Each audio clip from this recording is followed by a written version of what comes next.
자, 안녕하세요. 인류 역사상 가장 위대한 인생을 산 분의 삶을 따라가는 붓다로드 붓다 순례 시간에 오신 것을 환영합니다. 오늘 말씀드릴 이야기는 부처님의 깨달음과 관련된 내용이에요. 그래서 그 깨달음의 순간이 어떻게 진행됐든지 그거를 그림으로 알 수 있는 것이 있습니다.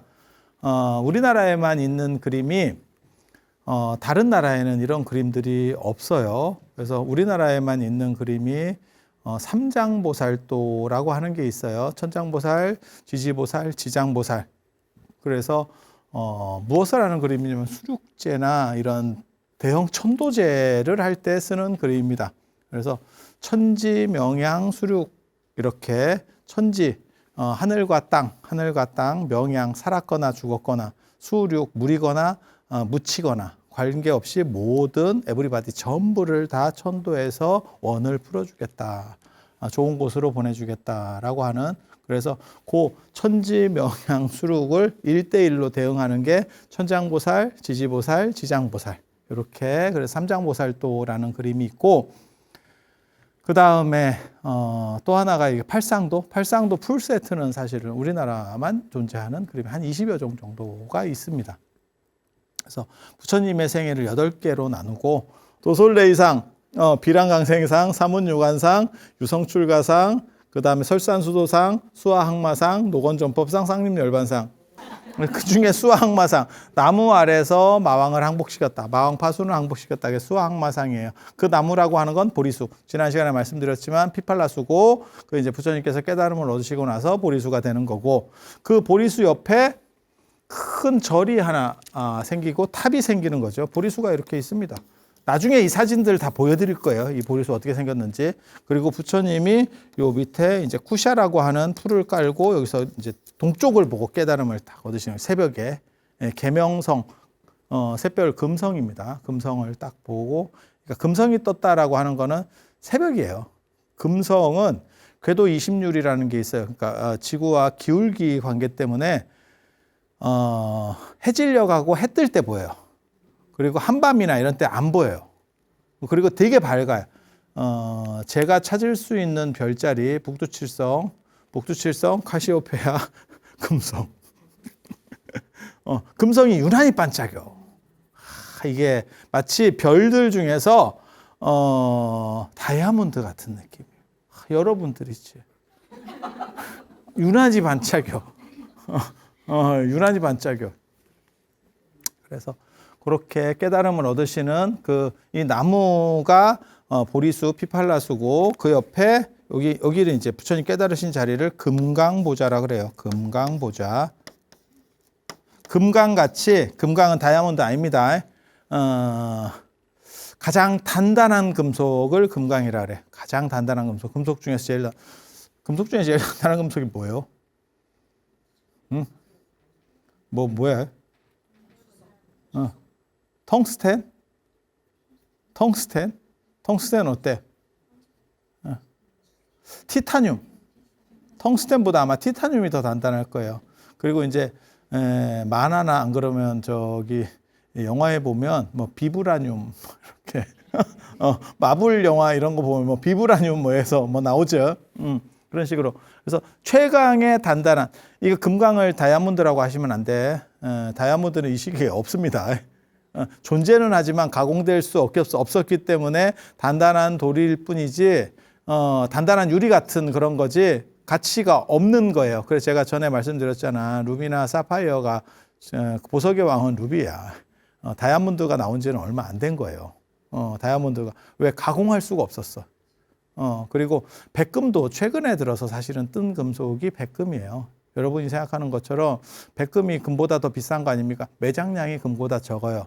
하지만 백금은 약간 재수 없는 금속이었어. 녹이기도 힘들고, 그 다음에 그게 로스도 많아. 그러니까 좀 약간 찐득찐득해요.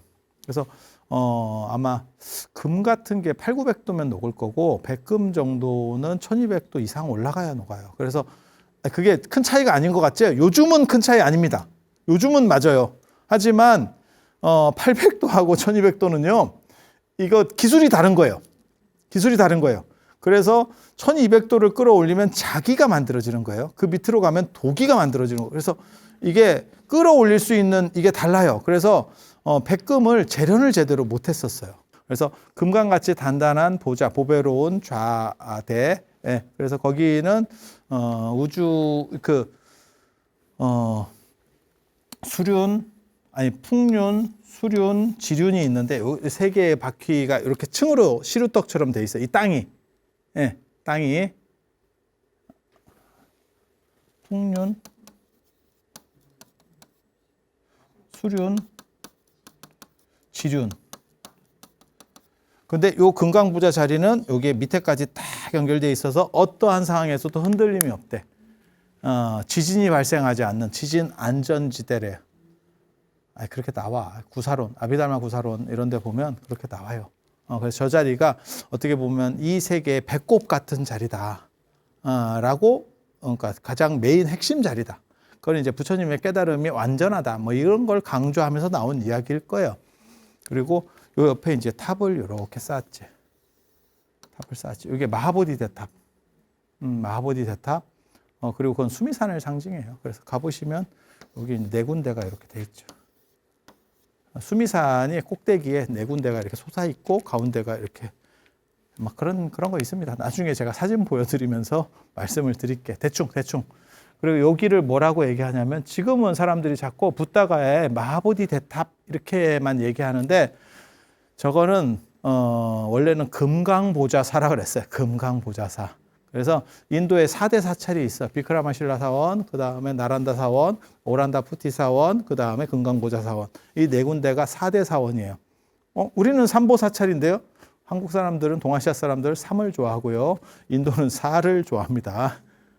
그래서 3대 아니고요. 사천왕 뭐 이런 식으로 4대 보살, 뭐 8대 금강부 뭐 이런 식으로 사진법 걔네 좋아합니다. 동아시아 사람이 3을 좋아하는 건 아니고 정확하게 말하면 한반도 사람이 3을 좋아합니다. 한반도 사람이 3을 좋아합니다. 그래서 이렇게 그래서 요 순간을 차례차례 그린 그림이 요 수하, 요 나무 밑에서 마왕을 항복시키는 그림이에요. 그 그림들을 보면 되게 재밌습니다. 요 그림이에요. 통도사 팔상성도 중에서 수하항마도인데 요 전에도 보여드렸어요. 근데 부분 이번에는 다 한번 보여드려 보려고. 별 떴네, 별.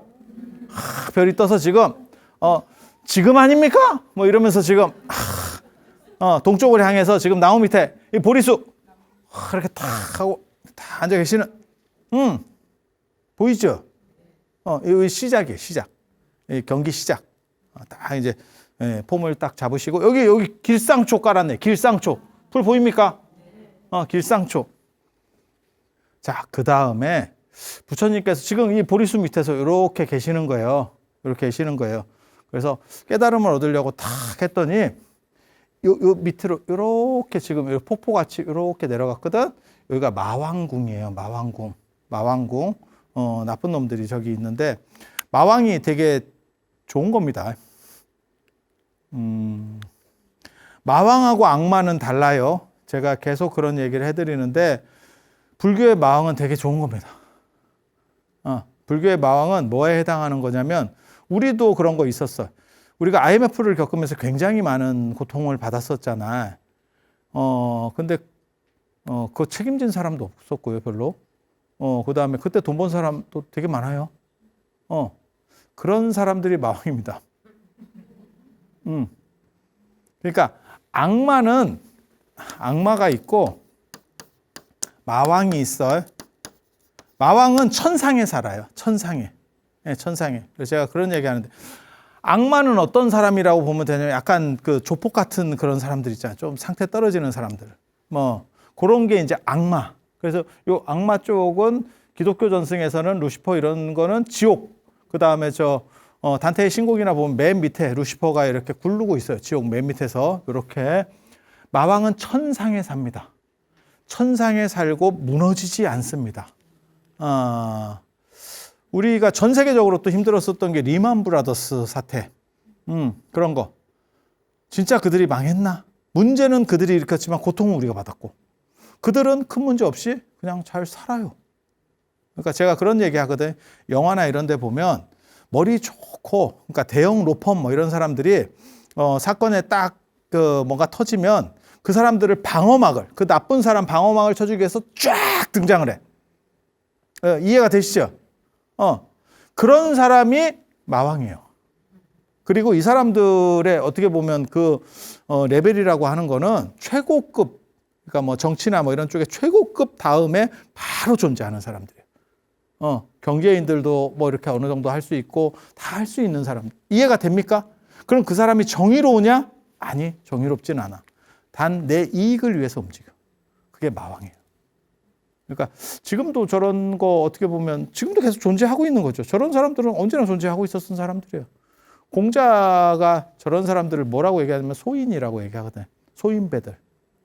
그러니까 도덕적으로 어느 정도 이상 지위나 권력을 가지고 있으면서도 그거를 자기 중심으로 쓰는 사람들. 자기 중심으로 쓰는 사람들. 그리고 인도 불교에서는 저걸 마왕이라고 그래요. 그래서 마왕은 어느 정도 레벨이냐면 마왕이 어디 사냐면 욕계 6천 중에서 욕계 6천이 사왕천, 도리천, 야마천, 도솔천, 화락천, 타화자재천.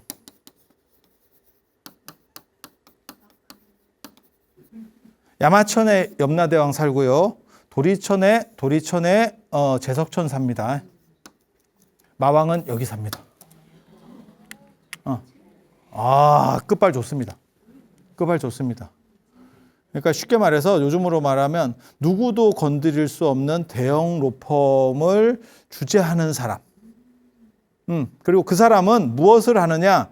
변호사니까 정의로우냐? 아닙니다. 내가 수임받은 일을 처리해 주는 거. 어떤 방식으로든. 그래서 그 사람이 죄가 있든 없든 그쪽에 의뢰를 받으면 내 힘으로 해서 그 사람을 빼줄 수도 있고 그 다음에 없는 걸 넣어줄 수도 있고.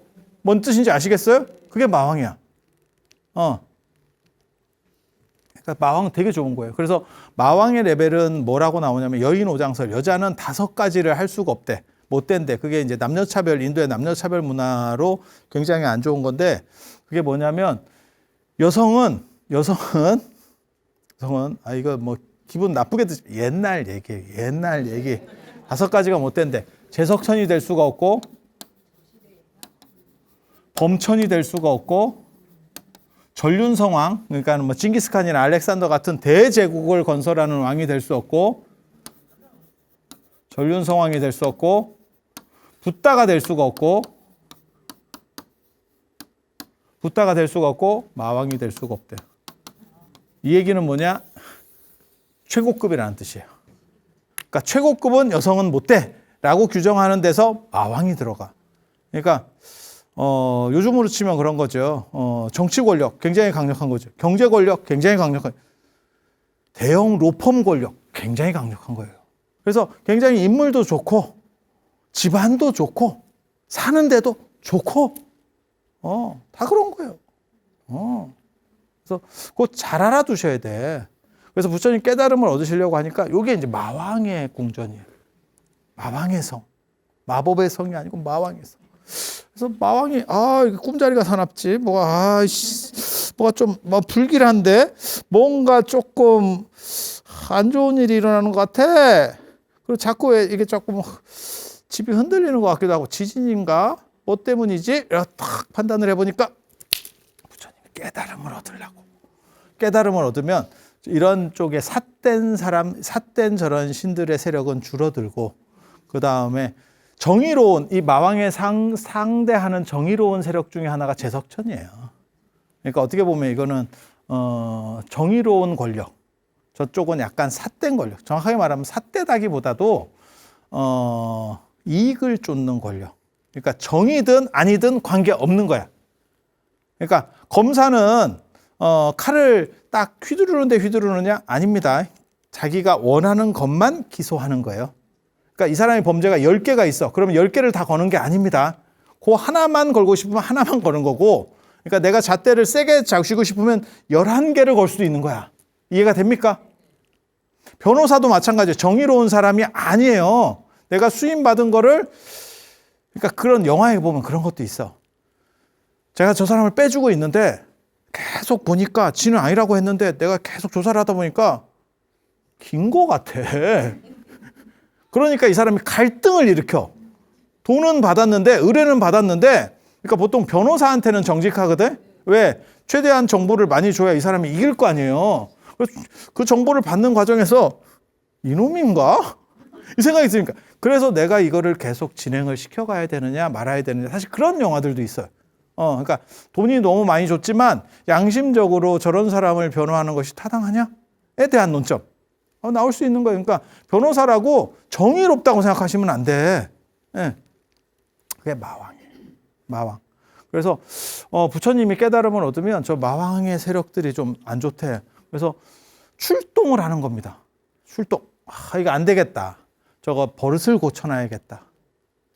처음으로 파견한 게 인도, 제가 그 얘기 해드렸었는데 중국에서는 가장 이쁜 여자 월궁 항아 이쁘고요. 원래 천상에 살던. 그리고 인어가 이쁩니다. 이런 얘기 자꾸 하면 자꾸 너는 봤냐 뭐 이런 얘기 하는데 잘 모르고요. 그냥 기록에 그렇게 나옵니다. 그렇게 인어가 이쁩니다. 인어가 이쁘다고 나오고요. 인도에서 제일 이쁜 건 마왕딸입니다. 마왕딸입니다.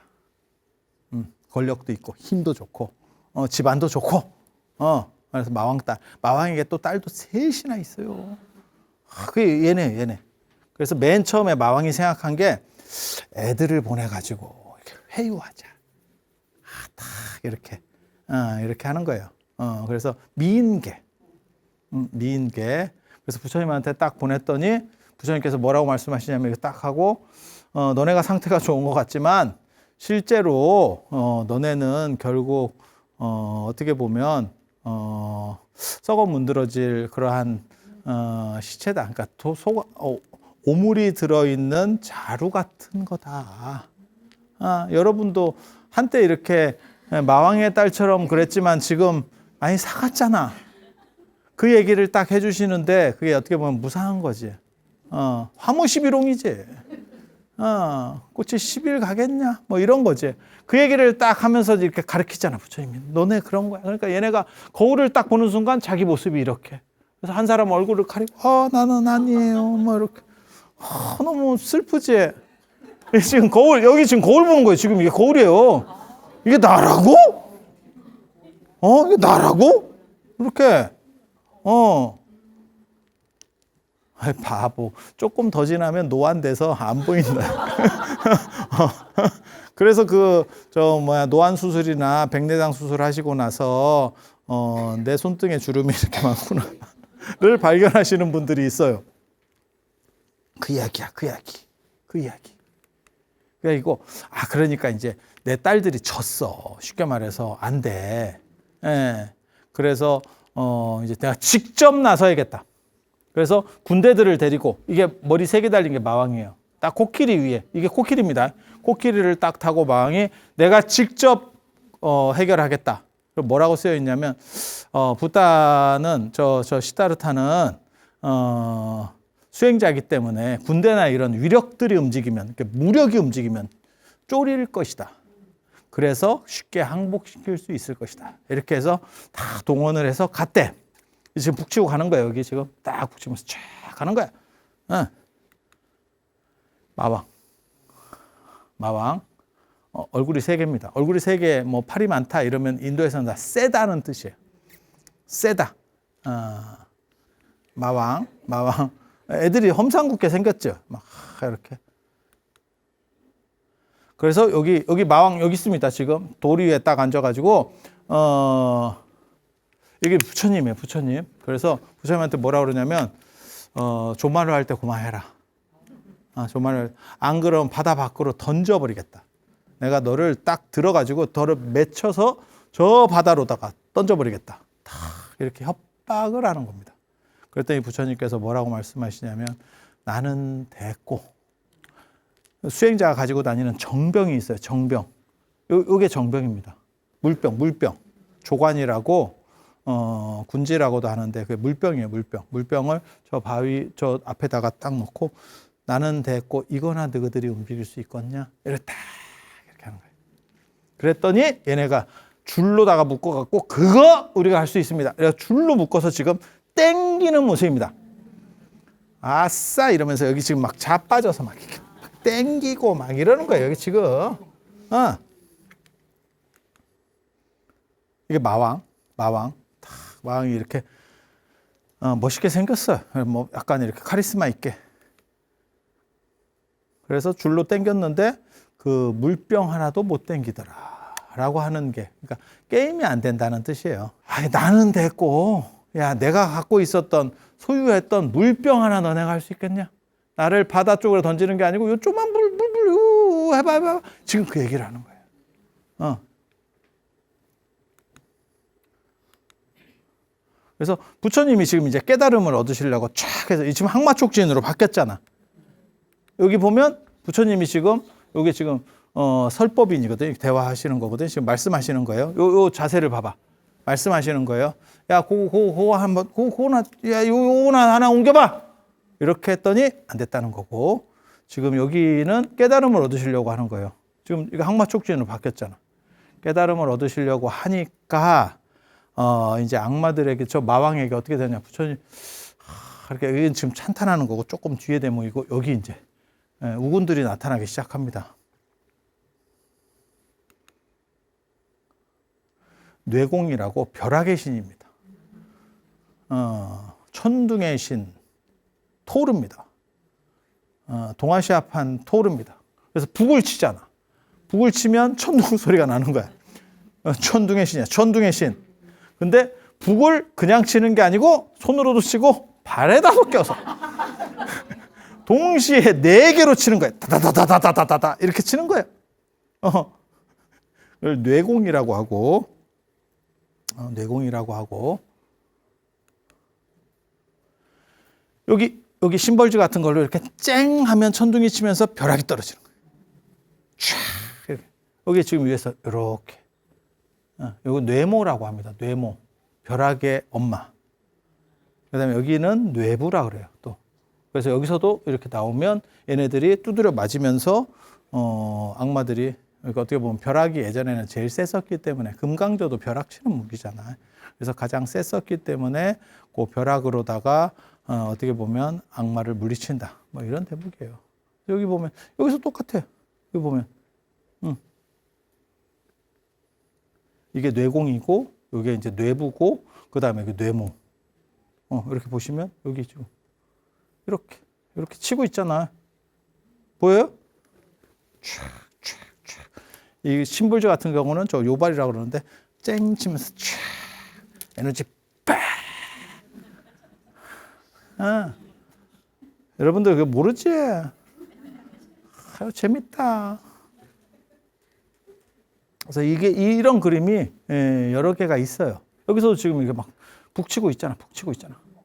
여기는 발에는 채 없네. 손으로, 양손으로. 이거는 망치 같은 거고, 요거는 이렇게 약간 송곳 같은 거, 이렇게 장구채 같은 거. 지금 그렇게 북채 같은 거지.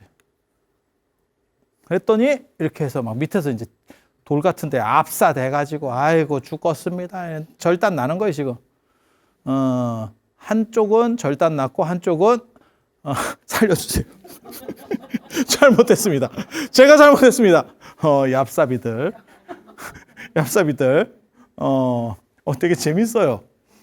저런 거를 저렇게 그린다는 자체가, 보고 있으면 좀, 아하, 옛날 사람들, 조선시대 사람들은 어떻게 생각했구나.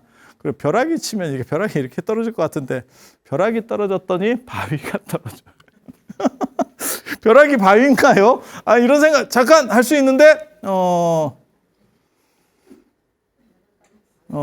그렇게 생각하면 불경스러운 겁니다. 그러니까 유형적으로 벼락을 표현하기가 어려우니까 그냥 바위 같은 걸로 표현하는 거예요, 지금. 그래서 여기 다 깔렸잖아. 얼마나 힘들겠어. 지금 봐봐. 그치? 얘 피하다가 맞았어. 가만히 서 있었으면 안 맞을 수도 있는데. 그래서 부처님이 이렇게 항마촉진, 뭐라고 말씀하시냐면, 마왕한테 대론으로 합니다. 그러니까 저렇게 하는 게 아니고 내용 자체 여기도 그렇게 나와요. 뭐라고 나오냐면 마왕이 막 저렇게 해서 방해를 하니까 부처님께서 너는 과거에 한 생 동안 착한 일을 해서 이 그림에는 뭐라고 나오냐면 너는 전생에 과거 생에 벽지부를 공양한 공덕으로 현재 마왕이 되어 있다. 하지만 나는 오랜 동안 보살도를 닦았다. 보통 뭐라고 나오냐면 3대 아승기가 547생의 보살도 헌신적인 노력을 통해서 지금 이 자리에 와 있다. 너의 한 생과는 비교도 안 되는데 네가 어떻게 나를 이길 수 있겠느냐. 이렇게 얘기해요. 그러니까 마왕이 아까도 얘기했잖아. 마왕은 머리가 좋고 대형 로펌의 어떻게 보면 대표 같은 사람이라고. 그러니까 머리도 좋고 판단도 좋아. 그러니까 뭐라고 얘기하냐면 내가 전생에 공덕을 닦은 일은 네가 증명을 했지만 네가 3대 아승기가 547생 동안 보살도를 닦았다는 것을 누가 증명할 수 있겠느냐. 너는 그것을 증명할 수 있느냐? 라고 얘기해요. 이게 인도식입니다. 그러니까 막 때려 부셔서 이기는 게 아니고 말로. 왜 인도는 이렇게 말하는 걸 좋아하냐면 더워. 그래서 몸 쓰는 거 별로 안 합니다. 이게 각 나라마다 좀 달라. 추운 쪽이 몸 쓰는 걸 좋아하는데 한국은 특징적인 게 뭐가 있냐면 욕이 발전해 있고 몸은 잘 안 써요. 일본은 욕이 발전해 있지 않아요. 일본은 모욕하면 칼을 빼서 서로 결투를 해야 되는 상황이 벌어지고 우리는 그냥 그래서 한국 사람들의 특징이 뭐냐면 죽일 듯이 욕을 하지만 막상 싸우라고 붙여주면 싸우지 않는다 라고 하는 게 있어요. 굉장히 재밌어. 그리고 그렇게 안 싸우고 죽일 듯이 욕만 하기 때문에 욕이 발전하는 거예요. 그래서 욕을 통해서 이 스트레스를 해소할 수 있어요. 욕의 미학이라고. 아니야. 이 욕이 방어 기제로서 굉장히 좋다니까. 그래서 여러분들 스트레스 많이 받으시면 욕하는 걸 추천해 드립니다. 욕하는 거. 화병 생겨요. 그래서 욕의 카타르시스라는 게 있어. 되게 재밌어. 그래서 부처님이 여기서 막혀요. 아이고 이제 이렇게 된 거지. 그래서 나의 행동을 증명해달라라고 하면서 항마촉지를 하는 거예요. 땅을 이렇게 딱 짚으면서 그게 인도에는 땅에 대해 걸고 맹세한다라고 하는 문화가 있어요. 보통 이제 하늘을 걸고 맹세를 하거나 그 다음에 동아시아 같은 경우는 조상을 걸고 맹세를 해요. 그래서 그렇게 부처님께서 땅을 딱 인도는 땅에 맹세하는 부분들이 있어요. 하늘을 걸고 맹세하는 게 아니라 땅을. 그래서 나를 위해서 대지가 증명할 것이다 라고 하니까 땅 속에서 토지신이 올라오면서 지금 그래서 올라오는 겁니다. 반틈 이렇게 나왔잖아. 전가요? 이러면서 제가 봤습니다. 제가 이러면서 지금 증인 출석 지금 셋, 여섯, 아홉, 12명. 증인 출석 12명. 그러니까 대세 기울었다 해서 갈아타는 놈들. 아하, 이 축이 아닌갑다. 그리고 불전에는 뭐라고도 나오냐면 마왕 아들이 아버지 우리 졌어요. 또 나와요. 아버지 우리 졌어요. 우리 저쪽으로 갈아타면 안 돼요? 그러니까 아버지가 야 그거는 좀 되게 재밌어. 그러니까 그들이 생각했던 좀 재밌는 이야기들이야. 그들은 도대체 이 깨달음의 상황을 어떻게 생각했는가와 관련된 거예요. 부처님의 깨달음이라는 건 어떻게 보면 명상을 통해서 연기법을 알고 인연을 관해서 인식이 전환되는 거예요. 근데 그거를 유형적으로 이제 어떻게 설명할 것이냐의 논점에 부딪혔을 때 그들은 이렇게 생각했다를 얘기해 주는 거예요. 근데 그림 보고 있으면 되게 재밌지 않아? 그래서 부처님 깨달음을 얻으시니까 요 정수리 백호 육계에서 빛이 쫙 올라오는 거예요. 여기 봐봐. 땅에서 올라와가지고 이렇게 반만. 여기 지금 좀 키가 작은 토지신이야. 그래갖고 이게 다 올랐어요. 까치발 들고 있는 지금 까치발. 여기 지금 좀 약간 키 큰 쪽. 키 너무 작으면 위로 못 올라온다. 저 밑에 지금 올라온 거예요? 다 올라온 거예요?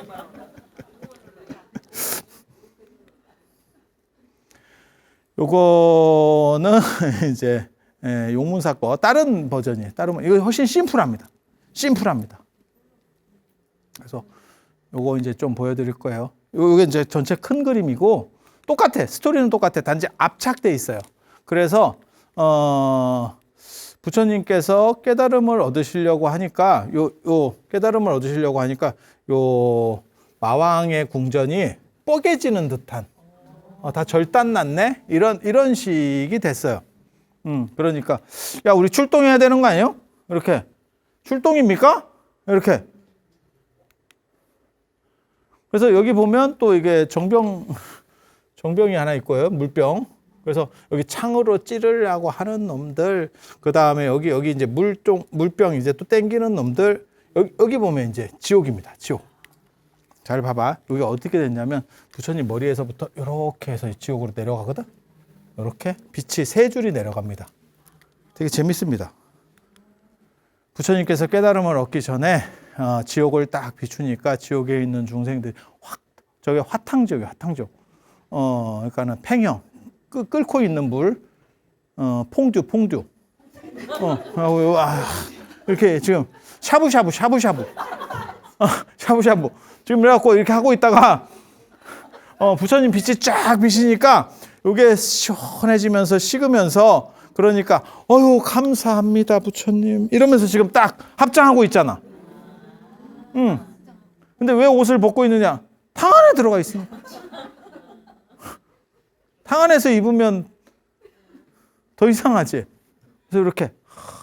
그래서 밑에 지금 불이 끓고 있는데도 시원해진 거야. 또 재밌어. 이런 거 보고 있으면. 물병 땡기는 거 봐. 땡기는데, 여기서는 앞에서 이렇게 땡기고, 얘는 뒤돌아서 땡깁니다. 땡기는 것도, 여기는 완전히 몸을 실어가지고 막 땡기고. 이거 되게 재밌어. 얘는 아예 뒤돌았다니까, 이렇게. 이게 더 센가요? 뭐 이러면서 다 이렇게. 되게 재밌지? 몸을 막 이렇게 쫙 당기는 사람도 있고, 뒤집어서 가는 사람도 있고. 앞에서 얘는 지금 당긴다기보다도 얘 구령하는 겁니다. 잘한다. 깃발 들고.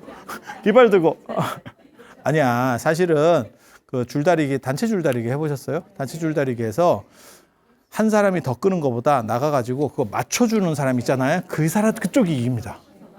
그쪽이 이깁니다. 몇 명 가지고는 그게 안 될 거고, 막 한 50명씩 막 예전에 한반 줄다리기 할 때 보면 그게 탁탁 맞출 수만 있으면 그쪽이 땡겨가. 그래서 요 지금, 깃발맨입니다.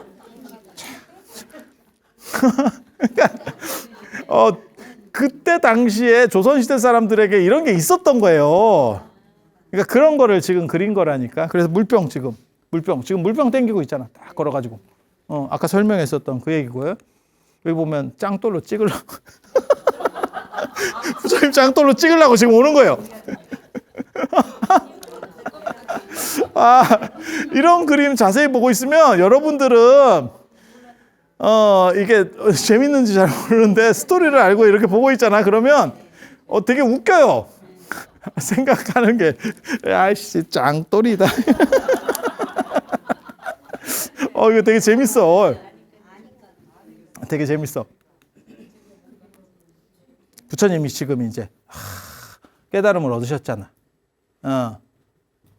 그래서 마왕을 항복하고 끝낸 거예요. 그래서 여기 지금 잘못했습니다. 이제 무릎 꿇고 또 이제 절하고 빌고 막 이렇게 항마촉지하면 경기 끝난 겁니다. 항마촉지하면 경기 끝난 겁니다. 지니까 마왕이 이렇게 거꾸로 떨어져서 패배하는 거예요. 자기 자리에서 꼬꾸라지는 거예요. 그리고 굉장히 놀라운 게 하나 있어요. 저도 이번에 하면서 봤는데 그전에 못 봤습니다.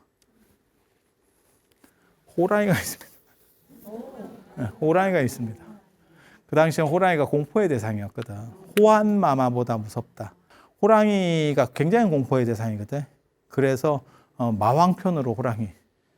그리고 불교에도 있다고 제가 말씀드렸잖아요. 새벽 호랑이는 중을 가리지 않는 굉장히 무서운 속담입니다. 호랑이 때문에 불침번 문화가 만들어졌고, 불교에 불침번, 불을 계속 밝히면서 그 불을 봐야 되는, 그리고 그것 때문에 새벽 3시에 예불도 가능했던 거예요. 왜냐하면 다 누워서 자고 있는 상황에서는 2시인지 3시인지 4시인지 구분 못한다. 해가 떠 있으면 해를 보고 요량할 수 있지. 근데 뭐 물시계가 없잖아.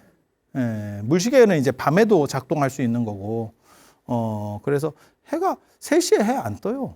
근데 3시인지 어떻게 알고 일어났을까? 불침번이에요. 그래서 불을 밝혀놓고 있는 이유는 화장실 가는 분도 있지만 짐승이나 이런 것들은 대부분 다 불을 부스러워합니다. 그래서 그거 있고, 호랑이 때문에 뭐가 3가지가 발전하거든. 그 불을 밝히는, 밤에 불을 밝히면 관소불을 밝혔기 때문에 목조 건물인데 굉장히 위험해요. 그래서 그걸 누군가 지켜야 되는 상황이고, 그걸 시간마다 지켜서 가면 3시에 일어나기가 쉬웠지. 그래서 불침번 문화가 있었던 거고, 또 한 가지는 일주문부터 해서 절 입구를 길게 늘려서 인적을 만들어서 짐승들이 조금 덜 올 수 있게 하는, 사람 기척이 있으면 아무래도 짐승이 약간 피하는 부분도 있거든요.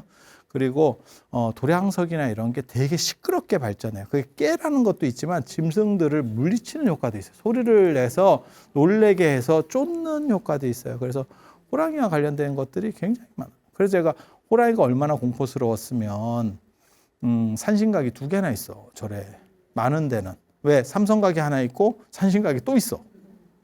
그만큼 공포스러웠던 거예요. 공포스러웠던 거예요.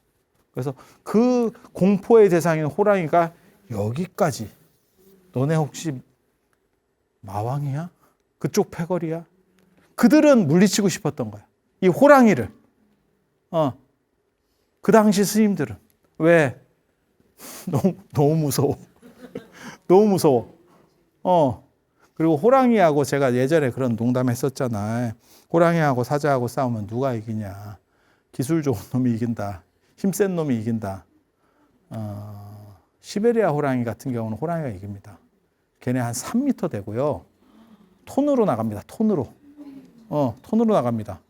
그래서 요거 딱 잡고 요거 한번 딱 때리면 이게 1톤의 힘인데, 딱 때리면 1톤의 힘인데, 여기에 발톱까지 쫙 올라오면 한번 긁으면 사람은 그 순간 다 싹 긁습니다. 뭐 이런 옷 입고 있다고 그래서 이거 뭐 전혀 그거 아닙니다. 그렇기 때문에 사람을 물고 갈 수 있는 거예요, 얘네가. 작은 동물이면 인간도 무게가 그렇게 가볍지 않아요. 그리고 여러분도 사람 이렇게 뭐 어깨에 매보시거나 이렇게 업어보시면 탁 달라붙으면 크게 안 무거워. 근데 예를 들어서 80kg 사람을 업는 거는 쉬운데 80kg 쌀가마를 드는 건 다른 일입니다. 80kg를 이빨로 당기는 거는, 그래서 움직인다는 거는 그 체력이 엄청나게 크고 힘이 좋은 거예요. 그래서 호랑이 만만하게 보시면 안 돼. 호랑이 만만하게. 지금 여러분이 생각하시는 그 호랑이 아닙니다. 그래서 창귀라는 거 알아? 창귀? 호랑이한테 잡아먹힌 귀신은 호랑이에서 앞잡이 노릇을 하면서 사람을 홀린대. 그게 창귀야. 근데 정확하게 말하면 그런 귀신은 당연히 없고요. 당연히 없고, 호랑이랑 마주치면 사람이 얼음이 된대. 야생에서 호랑이랑 딱 부딪히면 튀어야 되는 거 아닙니까? 정지가 된대. 정지가. 나는 사실은 이해는 돼. 너무 무서우니까. 그래서 그런 게 이제 창귀라는 전설까지 나올 정도로, 그래서 호랑이가 들어있다는 거는 그 당시 시대상을 알 수 있는 아주 재밌는 모습이다 라고 하는 거 오늘 여기까지 말씀드리고, 다음 시간에 부처님의 깨달음과 관련된 붓다가의 모습을 보여드리면서 7군데 어떻게 깨달음을 얻으시고 나서 어디서 깨달음을, 그러니까 금강보좌 자리, 그 다음에 붓다가야 탑, 그 다음에 7군데의 선정처 이야기 해드릴 수 있도록 하겠습니다. 자, 들어서 감사합니다. 감사합니다.